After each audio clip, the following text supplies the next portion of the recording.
दोस्तों आज जिस फिल्म को मैं आपके लिए एक्सप्लेन करने वाला हूँ उस फिल्म की कहानी काफ़ी ज़्यादा ख़तरनाक है। और इस फिल्म की कहानी इतनी ज़्यादा बढ़िया और ख़तरनाक है जो कि आपको अगले कई सालों तक की याद रहने वाली है। तो आखिर ऐसा क्या है इस फिल्म की कहानी में, चलिए जानते हैं। फिल्म का नाम है पे द घोस्ट। कहानी की शुरुआत 1679 में न्यूयॉर्क को दिखाते हुए होती है, जहाँ पर कि हम तीन बच्चों को बेसमेंट में छिपा हुआ देख पाते हैं। ये तीनों बच्चे काफ़ी ज़्यादा डरे हुए लग रहे थे। ऐसा लग रहा था जैसे ऊपर कोई इनकी माँ पर हमला कर रहा हो। और तभी इन बच्चों को ऊपर से चिल्लाने की आवाज़ आती है और ये सीन यहीं पर कट हो गया। इसके बाद अब सीन प्रेजेंट टाइम में आ जाता है, जहाँ पर हमने एक बच्चे को सोते हुए देखा। बच्चे का नाम चार्ली था। वो नींद से उठकर विंडो के पास आता है, जहाँ पर उसे किसी की आहट होती है। वो ये बात जाकर अपनी माँ क्रिस्टीन को बताता है कि माँ, मेरी विंडो के पास अभी कोई था। इसके बाद हमने चार्ली के फादर माइक को देखा, जो कि ऑफिस से वापस आ जाते हैं और चार्ली को वापस से उसके रूम में ले जाकर उसे सुला दिया। चार्ली अपने डैड से कहता है कि डैड, क्या आप विंडो के बाहर देख सकते हैं, क्योंकि मैंने अभी वहाँ पर किसी की आहट देखी थी। माइक कहता है कि हाँ, क्यों नहीं बेटा। और वो विंडो से बाहर देखता है तो इसे वहाँ कुछ नजर नहीं आता। खैर अगले दिन हैलोवीन होता है और चार्ली एक कॉस्ट्यूम पहन लेता है और इसके बाद वो अपनी माँ को एक फोटो दिखाने लगा। उसकी इस पेंटिंग में एक डरावना सा आदमी होता है। चार्ली कहता है कि मॉम, मैंने इसी आदमी को अपने घर की खिड़की से बाहर देखा था। इसके बाद शाम में चार्ली अपनी मॉम के साथ ट्रिक और ट्रीट करने के लिए जाता है। यहाँ पर चार्ली को बिल्डिंग के ऊपर एक वल्चर नजर आता है, जो कि दिखने में काफी अजीबोगरीब था। लेकिन क्रिस्टीन को वो वल्चर कहीं भी नजर नहीं आता। खैर अब रात हो जाती है और माइक देरी से घर आता है, जहाँ पर वो बाहर ही अपने बेटे और वाइफ का वेट करने लगा। अब चार्ली अपने फादर को देखकर काफी ज्यादा खुश होता है और माइक भी अपनी फैमिली को पार्टी के लिए यहाँ से ले गया। लेकिन क्रिस्टीन वहाँ पर जाने से मना करती है, तो ये दोनों बाप बेटे निकल गए और रास्ते में चार्ली ने अपने कैमरे में एक परछाई देखी और एक बार फिर से यहाँ पर चार्ली को वही वल्चर नजर आता है। यहाँ पर चार्ली अपने फादर से कहता है और यहाँ पर चार्ली अपने फादर माइक से कहता है कि डैड, क्या कैन बी पे द घोस्ट। माइक को इसकी बात बिल्कुल समझ नहीं आती और तभी अचानक से चार्ली वहाँ से गायब हो गया। हालांकि माइक ने उसका अच्छे से हाथ पकड़ रखा था, लेकिन फिर भी वो अचानक से कहीं गायब हो गया। अब माइक जोर जोर से चिल्लाकर अपने बेटे का नाम पुकारने लगा, लेकिन उसे चार्ली कहीं भी नजर नहीं आता। यहाँ पर एक पुलिस वाला माइक से कहता है कि क्यों ना यार तुम अपने बेटे को घर जाकर ढूंढ लो, हो सकता है परेड के बाद वो अपने घर चला गया हो। इसलिए माइक अपने बेटे चार्ली को ढूंढते हुए घर चला जाता है, लेकिन उसे यहाँ भी अपना बेटा कहीं नहीं मिला। यहाँ पर माइक की वाइफ क्रिस्टीन उस पर काफी गुस्सा करती है, क्योंकि उसने अपने बेटे चार्ली को ही खो दिया था। वो कहती है तुम कैसे फादर हो, अपने बेटे का ध्यान नहीं रख पाए। हालांकि यहाँ पर माइक की कोई भी गलती नहीं थी। काफी ढूंढने के बाद भी जब चार्ली नहीं मिलता तो ये पुलिस बुला लेते हैं और पुलिस इन्हें एक उम्मीद देकर यहाँ से वापस चली गई। अब रात में माइक को चार्ली के रूम में से आवाज आती है, इसीलिए वो चेक करने उसके रूम में जाता है। इसके बाद माइक ने उससे खिड़की को भी चेक किया, लेकिन उसे यहाँ पर कोई नजर नहीं आता। जब माइक वापस जाने लगता है तो तभी उसके सामने चार्ली आ गया। चार्ली को देखकर माइक काफी खुश हो जाता है, लेकिन ये उसका सिर्फ एक सपना था। इसके बाद दोस्तों में दिखाया जाता है कि चार्ली को गुम हुए पूरा 1 साल बीत गया है और अब फिर से हैलोवीन आने में सिर्फ 3 दिन बाकी थे। और अब क्रिस्टीन और माइक अलग हो चुके थे, क्योंकि क्रिस्टीन को लगता था कि उसी की वजह से उसका बेटा गुम हुआ है। लेकिन बेचारा माइक तो अभी तक अपने बेटे चार्ली को ढूंढने में लगा हुआ था। वो अक्सर हर रोज जॉब पर जाते हुए अपने बेटे के मिसिंग पोस्टर रास्ते में चिपका दिया करता।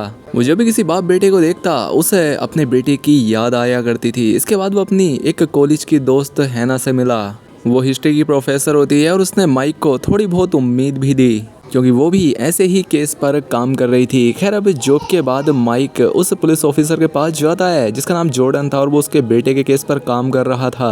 यहाँ पर माइक जॉर्डन को पिछले 30 साल में जितने भी बच्चे गुम हुए थे उनकी रिपोर्ट देता है और कहता है कि तुम अपना काम ठीक से नहीं कर रहे हो। एक दिन माइक जब अपने बेटे के पोस्टर गली में चिपका रहा होता है तो उसे बस में अपना बेटा चार्ली दिखाई दिया और जब वो बस का पीछा करते हुए बस में चढ़ा तो वहाँ पर कोई नहीं था। इसके बाद उसकी नजर एक दीवार पर पड़ती है जिस पर लिखा था पे द घोस्ट। अचानक से माइक को याद आता है कि मेरे बेटे ने गुम होने से पहले मुझसे यही बात बोली थी और इसके बाद वो नीचे बेसमेंट में चला गया, जहाँ पर बहुत सारे फकीर रहा करते थे।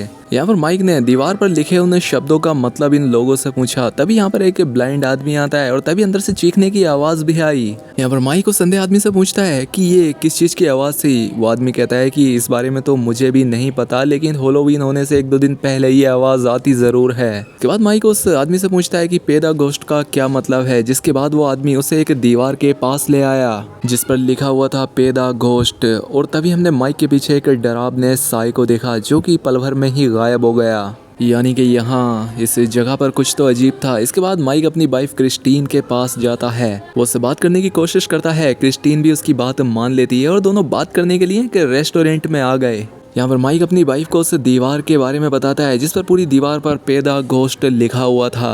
वो कहता है कि मेरे बेटे चार्ली ने भी गायब होने से पहले मुझसे यही शब्द कहे थे। अब माइक चार्ली के पिछले साल की कुछ रिकॉर्डिंग्स देखता है और उसे थोड़ी देर देखकर कैमरे को वहीं टेबल पर रख दिया। लेकिन यहाँ पर कैमरा अपने आप ही चालू हो जाता है और यहाँ पर माइक ने कैमरे में एक घर को देखा जहाँ पर उसने बहुत सारे बच्चों को देखा और अचानक से डर के मारे कैमरा फेंक देता है। वहीं दूसरी तरफ जहां क्रिस्टीन रहा करती थी, अचानक से वहां पर रखी चार्ली की साइकिल अपने आप चलने लगती है। ये देखकर क्रिस्टीन बेहद डर जाती है, जिसके बाद वो अपने पति माइक के पास चली जाती है और उससे कहती है कि तुम एकदम ठीक कह रहे थे, माइक जरूर हमसे कुछ कहना चाहता है, वो दूसरी दुनिया में है। फिर माइक अपनी वाइफ को पिछले 3 साल में जितने भी बच्चे गायब हुए थे उन्हें वो सारी लिस्ट दिखाता है। फिर वो एलेक्सा नाम की बच्ची के पेरेंट्स के पास जाता है जो कि खुद भी हैलोवीन वाले दिन गायब हुई थी। और यहाँ पर एलेक्सा के फादर को देखकर ऐसा लग रहा था जैसे अपनी बेटी को खो देने के बाद वो काफी डिप्रेशन में चले गए हों। और ये आदमी भी ने वही बात बताता है कि एलेक्सा ने गायब होने से पहले मुझसे एक बात बोली थी, वो थी पैदा घोस्ट।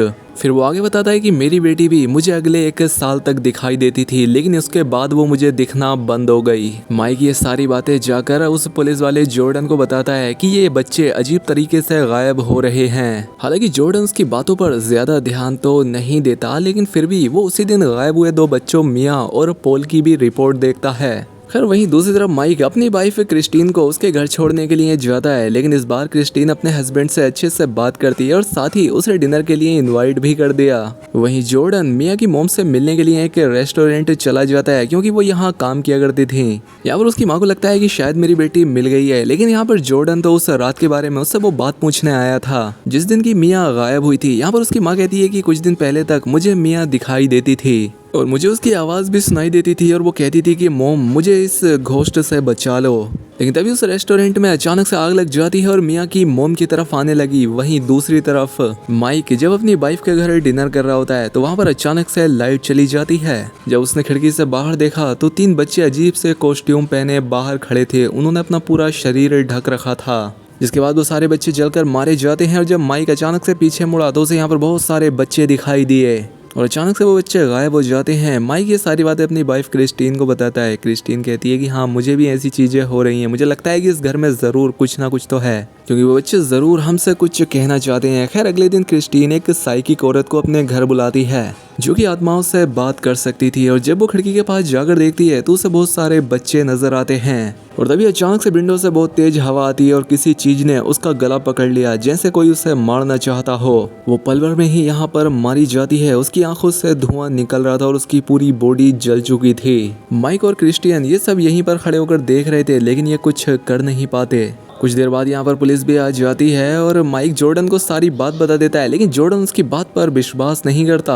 वो उसे ही इस सारी चीज का जिम्मेदार मान रहा था। वहीं रात में क्रिस्टीन का टेप अपने आप ही चलने लगा। इसे उसमें वो पिक्चर नजर आती है जो कि इसके बेटे चार्ली ने बनाई थी। और जब इसने उस पिक्चर को ध्यान से देखा तो उस पेंटिंग में एक बच्चा उस खौफनाक परछाई के पीछे छिपा हुआ था जो कि एकदम चार्ली की तरह ही दिखाई दे रहा था। वहीं दूसरी तरफ माइक को भी कुछ आवाजें आती हैं और जब वो चार्ली के रूम में गया तो वहाँ पर इसे क्रिस्टीन नजर आती है। और जब वो पीछे मुड़ी तो काफी अजीब खौफनाक थी और वो चार्ली की आवाज में कहती है कि डैड यहाँ बहुत ठंड है और वो आ रही है, मुझे बचा लो। और ये जो स्पिरिट होती है ये खुद चार्ली होता है। वो अपनी मोम के जरिए अपने डैड से खुद को बचाने के लिए कह रहा था।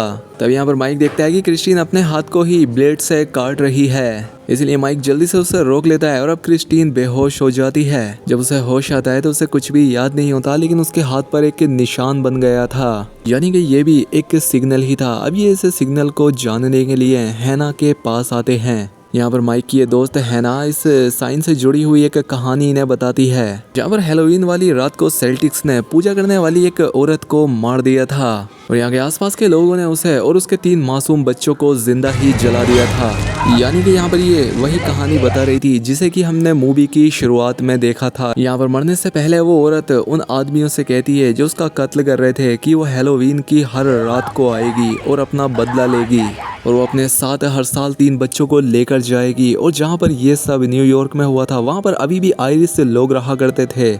यहाँ पर वो सेल्टिंग रूम में हैलोवीन सेलिब्रेट किया करते थे। इसके बाद माइक आयरिश लोगों की उस कम्युनिटी के पास जाता है और वो यहाँ पर देखता है कि ये लोग घोस्ट के लिए कोई रिचुअल कर रहे थे। यहाँ पर सभी बच्चे डॉल्स को आग में फेंक रहे थे ताकि वो घोस्ट उन्हें अपने साथ लेकर ना जाए। यहाँ पर माइक और उसकी वाइफ एक लेडी से बात करते हैं जो कि स्कूल की टीचर होती है और ये दोनों उसे अपनी बेटी के गायब होने के बारे में भी बताते हैं। साथ ही उस सेल्टिक साइन के बारे में भी पूछते हैं जिस पर वो औरत बताती है एक रिंग दिखाते हुए और बताती है कि ये लेफ्ट वाला पार्ट मून की तरफ जाता है और जो राइट वाला है वो घोस्ट को माना जाता है। वो जो लेडी थी वो सालों पहले मर गई थी लेकिन अक्सर हर साल उसकी घोस्ट यहाँ आती है और बच्चों को अपने साथ ले जाती है क्योंकि हैलोवीन की आधी रात में भूतों की दुनिया की बाउंड्री खुल जाती है। यहाँ पर वो औरत ने ये भी बताती है कि वो गायब हुए बच्चे वापस आ सकते हैं लेकिन वो बाउंड्री बंद होने से पहले, और ये बच्चे गायब होने के 1 साल के अंदर ही वापस आ सकते हैं, उसके बाद नहीं। जब वो स्पिरिट बच्चों को अपनी दुनिया में लेकर जाती है उसके बाद वो 1 साल का गैप लेती है और यही वजह थी कि एलेक्सा के डैड को अपनी बेटी की 1 साल तक आवाजें तो आती थी लेकिन उसके बाद उन्हें कभी वो आवाजें नहीं आई। लेकिन यहाँ पर अभी भी चार्ली और 2 बच्चों के वापस आने का मौका था। अब यहाँ पर क्रिस्टीन इस औरत से पूछती है कि वो बाउंड्री हमें कहाँ पर मिलेगी। यहाँ पर ये लेडी ने बताती है कि वो औरत हर साल हैलोवीन की रात से पहले रोती है। तभी यहाँ पर माइक को वो जगह याद आती है जो कि उस बेसमेंट के नीचे थी, यानी कि वो चिल्लाने और रोने की आवाज। इसके बाद ये दोनों हस्बैंड वाइफ उस जगह के लिए निकल जाते हैं। रास्ते में माइक को अपनी फ्रेंड हैना का फोन आता है। वो इन्हें बताती है कि मैंने उस घोस्ट का नाम पता कर लिया है। उस औरत का नाम एनी सोफिन था और किस तरह से वो इन्हें बताती है कि उन लोगों ने उस औरत और उसके बच्चों को मार दिया था। हालांकि एनी एक अच्छी औरत थी, वो भूत नहीं थी, लेकिन उन लोगों ने उसे ऐसा बनने पर मजबूर किया। लेकिन तभी हैना के ऊपर एनी की स्पिरिट आकर हमला कर देती है और उसे ऊपर से नीचे फेंककर उसकी जान ले ली। इसके बाद माइक जल्दी से भागकर उसी बेसमेंट के पास जाता है जहाँ पर इसने वो आवाज सुनी थी। और यहाँ पर आज भी इसे सिर्फ वही अंधा आदमी मिलता है, बाकी लोग यहाँ से जा चुके थे क्योंकि आज रात यहाँ पर एनी की स्पिरिट आने वाली थी। यहाँ पर माइक उस अंधे आदमी से कहता है कि मुझे वो रोने वाली औरत कहाँ मिलेगी। ये बात सुनकर वो आदमी उसे एक ब्रिज के पास ले आया। वो आदमी कहता है कि देखो ये रास्ता है उस दुनिया में जाने का, लेकिन जाने से पहले एक बात सुन लो, तुम्हें आधी रात होने से पहले वापस आना होगा वरना कभी वापस नहीं लौट सकोगे।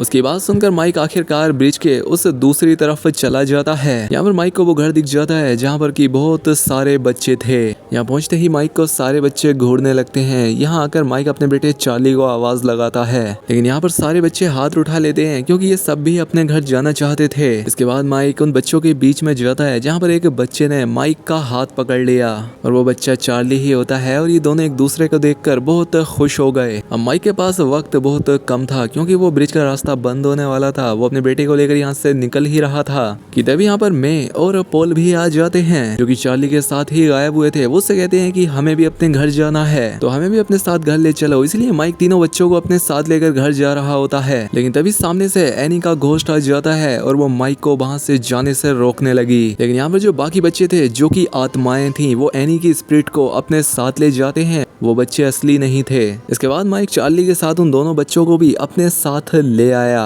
और इतने में ही उस दुनिया का दरवाजा भी बंद हो जाता है। खैर जब चार्ली अपने बेटे को घर ले आया तो क्रिस्टीन अपने बेटे को देखकर बहुत खुश होती है, लेकिन चार्ली को कुछ भी याद नहीं था कि उसके साथ क्या हुआ है। वो पिछले 1 साल तक कहाँ था, उसके साथ क्या क्या हुआ, वो इस बारे में कुछ नहीं जानता था। उसे बस इतना पता था कि आज हैलोवीन है। लेकिन इससे इन दोनों हस्बैंड वाइफ को क्या फर्क पड़ने वाला था। ये दोनों काफी खुश थे क्योंकि इन्हें इनका बच्चा मिल गया था। वहीं हमने बाहर उस वल्चर को देखा जो कि अभी भी जिंदा था और वो कोई और नहीं बल्कि एनी की स्पिरिट थी जो कि अभी भी खत्म नहीं हुई थी और वो अपने नए शिकार को ढूंढने के लिए फिर से निकल पड़ती है। और इसी के साथ ये फिल्म, ये कहानी यहाँ खत्म हो जाती है। चैनल पर पहली बार आए तो सब्सक्राइब कर लें। मिलते हैं ऐसी ही अगली शानदार वीडियो में।